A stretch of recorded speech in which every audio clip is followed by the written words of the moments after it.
जिंदगी के लिए जो आप सोचते हो ऐसा जरूरी नहीं कि जिंदगी भी आपके लिए ऐसा ही सोचे। मेरा नाम रिया है। जवान लड़की अगर घर में हो तो माँ बाप के लिए चिंता का विषय होता है। मेरी उम्र 28 के ऊपर हो गई थी। कई रिश्ते आए लेकिन कहीं बात नहीं बनी। फिर एक दिन एक रिश्ता आया। वो हमारे घर से शहर से थोड़ी दूर गांव में रहते थे। लड़के का नाम संजय है। लड़का अच्छा था और उनका खेती का काम था। लड़के की माँ नहीं थी। उनके घर में सिर्फ वो और उनके पिता ही रहते थे। मेरी शादी उनसे होना तय हो गया। उनके बारे में इससे ज़्यादा मैं और कुछ नहीं जानती थी। शादी की तैयारियां होने लगी। मैं भी इस बात से खुश थी कि मेरे माँ बाप की चिंता अब दूर हो रही है, लेकिन मेरी ज़िंदगी में आगे क्या होगा इसका मुझे पता नहीं था। शादी की तैयारियों में समय निकलता गया और आखिरकार शादी का दिन भी आ गया। शादी वाले दिन जैसे लड़की के चेहरे पर खुशी और उत्साह रहता है, ऐसा कुछ भी मुझे उनके चेहरे पर दिखाई नहीं दिया। उन्हें देखकर ऐसा लग रहा था जैसे उनकी शादी उनकी मर्जी के बिना करवाई जा रही हो। लेकिन मैं मन में यही सोच रही थी कि यही थी जो भी ख्याल मेरे मन में आ रहे हैं, ऐसा कुछ भी ना हो। अपनी ज़िंदगी में अच्छे होने की उम्मीद लिए मैं बैठी थी। शादी करके मैं उनके घर गई। घर गांव में था यह तो मुझे पता था, लेकिन यह नहीं पता था कि उनका घर खेत में है। घर के आसपास थोड़ी दूर तक कोई घर नहीं दिखाई दे रहा था। उनका घर भी बहुत बड़ा था।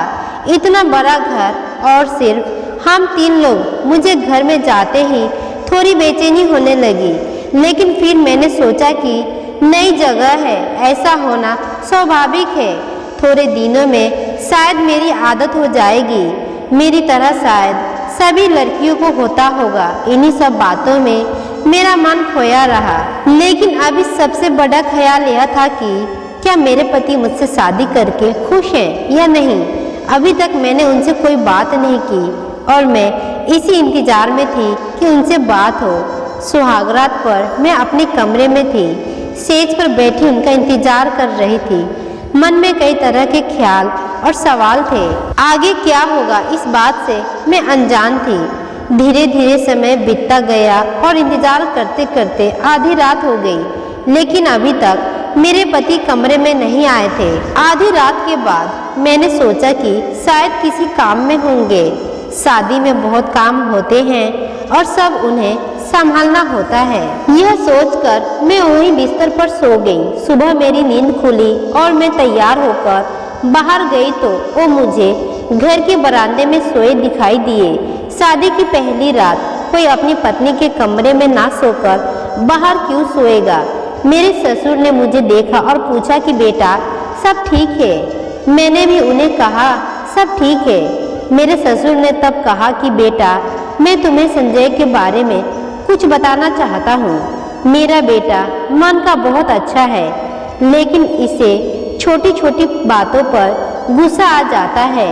तुम अभी इसे समझाना, मैं तुम्हें बता दूँ कि उसमें थोड़ा समय लगेगा। तुम दोनों को एक दूसरे को समझना होगा। बस इसके गुस्से और कम बोलने को बुरा मत मानना और ज़्यादा सवाल मत पूछना। यह बात मुझे समझ नहीं आई। यह किशोर इशारा था, लेकिन मैंने उस समय सिर्फ हाँ कहकर उनकी बात मान ली। मैं उनसे और कहती भी किया। मैं सुबह जब घर का काम कर रही थी तब कोने में एक दरवाजे पर बड़ा सा ताला लगा हुआ था। घर में ही इतना बड़ा ताला लगा कर रखा है, यह बात मुझे अजीब लगी। मेरे पति घर से चले गए थे। मैं पूरा घर देख रही थी, साथ ही सफाई भी कर रही थी। उस दरवाजे के ताले ने मेरे मन में अभी भी सवाल उठा रहे थे। मैंने मेरे ससुर जी से बोला कि पापा जी इसकी चाबी दे दीजिए, सफाई कर देती हूँ। वो बोले नहीं रहने दो, इसके नीचे तहखाने में एक छोटा सा कमरा है, उसमें जाने की कोई ज़रूरत नहीं, रहने दो। उन्होंने जिस तरह से बोला उनको देखकर ही मैं डर गई। पता नहीं उन्हें इस बात पर गुस्सा क्यों आ गया। उस समय मैंने सिर्फ हाँ में सर हिला दिया, लेकिन फिर बाद में सोच रही थी कि आखिर वहाँ क्या है। कुछ देर बाद मेरे ससुर घर से चले गए। मैंने पूरा घर देखा, लेकिन मैंने मेरी सास की एक भी तस्वीर नहीं देखी। यह बात थोड़ी सोचने लायक थी। नया घर और भी लगभग सुनसान जगह पर, उसमें भी कई सवाल। यह सब मेरे लिए बड़ा अजीब था। रात हो गई और और ससुर जी दोनों घर आ गए थे। खाना खाने के बाद मैं अपने कमरे में गई। जैसे कि मैंने कहा, मुझे अब इस घर में थोड़ा अजीब सा लग रहा था। घर में बात करने वाला कोई नहीं। मैं सोच रही थी कि आज भी वो बाहर सोएंगे, लेकिन थोड़ी देर के बाद वो कमरे में आ गए। उनके आते ही मैं डर गई। वो कमरे में आए, लेकिन बिना कुछ बोले और मुझे देखे वो बिस्तर पर सो गए। शायद उनके पिता ने उन्हें समझाया होगा। मैंने थोड़ी कोशिश की उनसे बात करने की। उन्हें बोला कि आपको ठंड लगे तो यह कंबल ले लेना, लेकिन उनका कुछ जवाब नहीं आया। मैं भी कुछ समय के बाद सो गई। उस दिन के बाद रोज वो कमरे में ही सोते थे, लेकिन मेरी तरफ पीठ करके और बिना कुछ बोले। यह कैसी शादी थी। मेरे पति मेरे तरफ देख भी नहीं रहे थे। मेरे ससुर ने पहले ही समझाया था कि ज्यादा सवाल नहीं करना, इसीलिए मैं कुछ बोलती या पूछती नहीं थी। एक रात मेरी नींद अचानक खुली तो मैंने देखा कि वो कमरे में नहीं है। मैंने सोचा कि बाथरूम गए होंगे, लेकिन जब कुछ देर होने के बाद भी वो नहीं आए तो मैंने कमरे के बाहर जाकर देखा। कमरे के बाहर बरामदे में कहीं भी मुझे वो दिखाई नहीं दिए। मैं फिर अपने कमरे में जाने लगी, लेकिन मेरे मन में ख्याल आया उस ताले वाले दरवाजे का। उस दरवाजे के सामने मैं गई तो वहाँ अब ताला नहीं था, बल्कि वो अंदर से बंद था। मैं खरी खरी यह सोच रही थी कि कहीं वो अंदर तो नहीं है। तभी मुझे धीमी धीमी आवाज़ सुनाई दी। यह आवाज़ किसी औरत की थी और ध्यान से सुनने पर वो बेटा बेटा बोल रही थी। मैं डर गई और वहाँ से भागते हुए सीधे अपने कमरे में जाकर सो गई। मैं बिस्तर पर सोए हुए यही सोच रही थी कि यह सब क्या है। तभी वो कमरे में आ गए। मैंने सोने का नाटक किया। अब उनके आने से मुझे डर लगने लगा था। जैसे तैसे मैंने अपने डर और विचारों पर काबू किया। तय खाने में जो औरत की आवाज़ आ रही थी, क्या वो मेरी सास की थी? मेरी सास की एक भी तस्वीर क्यों नहीं है? क्या वो जिंदा है? और अगर है तो इन्हें इस तरह बंद करके क्यों रखा गया है? जब घर में इतने राज हो तो नींद कैसे आ सकती है? रात में ठीक से सो नहीं पाई। बिस्तर पर पड़े पड़े मुझे यह ख्याल आया कि मुझे उस कमरे में जाकर एक बार जरूर देखना चाहिए। मेरे ससुर ने भी उस कमरे में जाने से मना किया था। मैं सुबह जल्दी अपने कमरे से निकल गई। वो अभी तक सोए थे। धीरे धीरे और डरते डरते मैं उस कमरे तक जा रही थी। सीढ़ियों के दरवाजे पर पहुंच गई थी। हमेशा की तरह अभी भी वहाँ बड़ा सा ताला लगा हुआ था। उसकी चाबी मेरे पति के पास रहती थी। मैंने सोचा कि मैं बाहर से आवाज़ लगाती हूँ, शायद कोई जवाब दे। लेकिन फिर मैंने सोचा कि आवाज़ लगाने से मेरे पति या ससुर में से कोई जग जाएगा। मुझे समझ आ गया था कि उस कमरे में जाना है तो चाबियों के साथ आना होगा। मैं वहाँ से चली गई। उस रात के बाद मैं बड़ी बेचैन हो गई थी, लेकिन मेरे पति के स्वभाव में कोई बदलाव नहीं आया था। उनके लिए ऐसा था जैसे कि कुछ हुआ ही नहीं हो। सुबह सुबह ही मेरे माँ और पिता अचानक ही मेरे ससुराल आ गए। वो वहाँ से गुजर रहे थे, इसीलिए मुझसे मिलने आ गए। मेरी माँ को देखकर मुझे रोना आ गया। जी तो चाहा कि यह सब जो है वो मैं उन्हें बता दूँ, लेकिन मैं बताती भी तो क्या? अभी तो मुझे भी ठीक से नहीं पता कि यहाँ हो क्या रहा है। मेरी माँ मुझसे पूछती है कि बेटी सब ठीक है?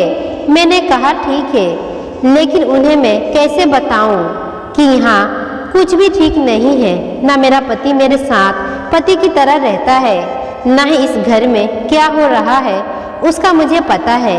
लेकिन मैं अभी उन्हें भी चिंता में नहीं डालना चाहती थी, इसीलिए मैंने मेरी माँ को कुछ नहीं बताया। उनके जाने के बाद जब मेरे ससुर घर पर थे तो मैंने उनसे पूछ लिया कि पिताजी सासू माँ कैसे चल बसी। उन्होंने मेरी तरफ ऐसे देखा जैसे कि मैंने कोई बहुत गलत बात पूछ ली हो। बोले, बेटा तुमने मुझसे तो यह बात पूछ ली, लेकिन भूलकर भी यह बात कभी अपने पति से मत पूछ लेना। समय आने पर मैं तुम्हें बता दूंगा। अभी इस बात पर बात मत करो। इतना कहकर वो चले गए। अब रात होने से मैं डरने लगी थी। रात फिर वही होता। मेरे पति आधी रात को उसी कमरे में जाते और वहाँ से मुझे बहुत धीमी धीमी आवाज़ सुनाई देती थी। उस रात मैंने सोच लिया था कि आज मैं चाबी लेकर ही रहूँगी। रात जब वो कमरे में आकर थोड़ी देर बाद सोए तो मैंने धीरे धीरे उनकी जेब से चाबी निकाल ली। सुबह जल्दी ही मैं उस कमरे की ओर गई। मन में कई तरह की बातें और डर था। मैं उस दरवाजे के सामने थी जहाँ ताला था और उसकी चाबी मेरे हाथ में थी। मैंने थोड़ी देर खड़े होकर सांस ली और चाबी उस ताले में लगाई, लेकिन मेरी धड़कनें तब रुक गई जब पीछे से मेरे ससुर ने मुझे आवाज़ लगाई। बहू, उनकी आवाज़ मेरी जान ही निकाल दी थी। मैं पीछे नहीं पलटी, लेकिन वो मेरे पास आए। मुझे देखकर बोले कि क्या कर रही हो यहाँ, और इस कमरे की चाबी तुम्हारे पास कैसे आई। मैं चुप थी तो उन्होंने फिर पूछा, कहाँ से मिली तुम्हें यह चाबी? तुमने मेरे कमरे से इसे लिया है? मैंने कहा, नहीं, यह तो आपके बेटे के पास थी। वो रोज रात यहाँ इस कमरे में आते हैं। यह सुनकर उन्हें हैरानी हुई। वो बोले कि संजय इस कमरे में आता है, वो भी रात को। मैंने पूछा, आखिर ऐसा क्या है जो आप लोग इस कमरे में छिपा रहे हो? यहाँ से रात को बेटा बेटा की आवाज़ आती है। क्या संजय की माँ इस कमरे में है? मेरे ससुर ने यह सब सुनकर कहा कि मेरी ही गलती है, तुम्हें सब पहले ही बता देनी चाहिए थी। मुझे नहीं पता था कि तुम ऐसा कुछ सोचने लगोगी। उन्होंने मेरी हाथ से चाबी ली और सीढ़ियों का दरवाजा खोला। नीचे उतरकर एक कमरे में गए। कमरा खोलते ही मुझे कमरे का राज पता चल गया। कमरे में मेरी सास का सारा सामान, कपड़े, तस्वीर और गहने थे। उसके बाद ससुर जी ने मुझे बताया कि संजय की माँ 2 साल पहले एक एक्सीडेंट में चल बसी। वो अपने भाई के यहाँ जा रही थी। संजय को उस दिन उसने कहा कि वो उसे उसके भाई के पास ले जाए, अगले दिन वापस आ जाएंगे। लेकिन संजय ने मना कर दिया, कहा कि उसे नहीं जाना, मुझे अच्छे से बाइक चलाना नहीं आता है। इसीलिए उसने अपने भाई को बुला लिया, लेकिन जाते वक्त उनकी बाइक फिसलकर गिर गई। संजय की माँ को सर में चोट लगी, जिस कारण उसकी मृत्यु हो गई। संजय अपनी माँ की मौत का खुद को जिम्मेदार मानता है। उसका मानना है कि अगर वो उस दिन माँ को ले जाता तो ऐसा कुछ भी नहीं होता।